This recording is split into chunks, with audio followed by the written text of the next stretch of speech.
并不是所有告别都要挑个阳光灿烂的日子，比如那天那个巷口谁都没回头，却都走得极慢。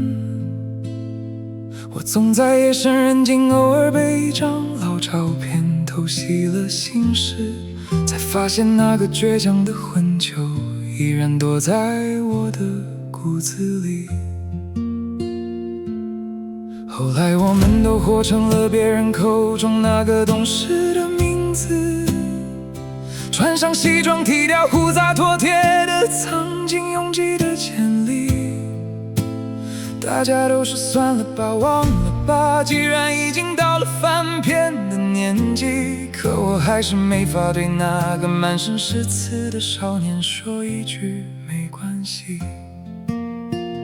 那时候以为吼大声一点就能改变命运的轮子，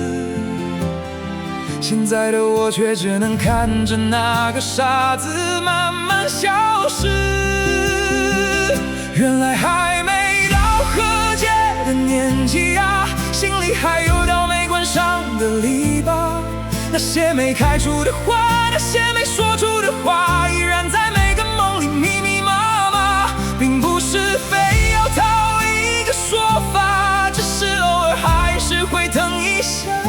我在时光的灰烬里慢慢的擦掉那个还没认命的傻子脸上的泪花。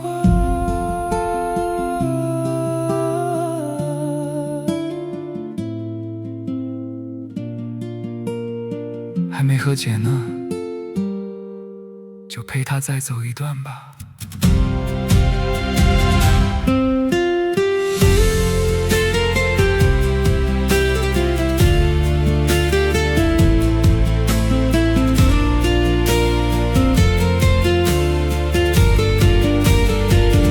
原来还没到和解的年纪啊，心里还有道没关上的篱笆，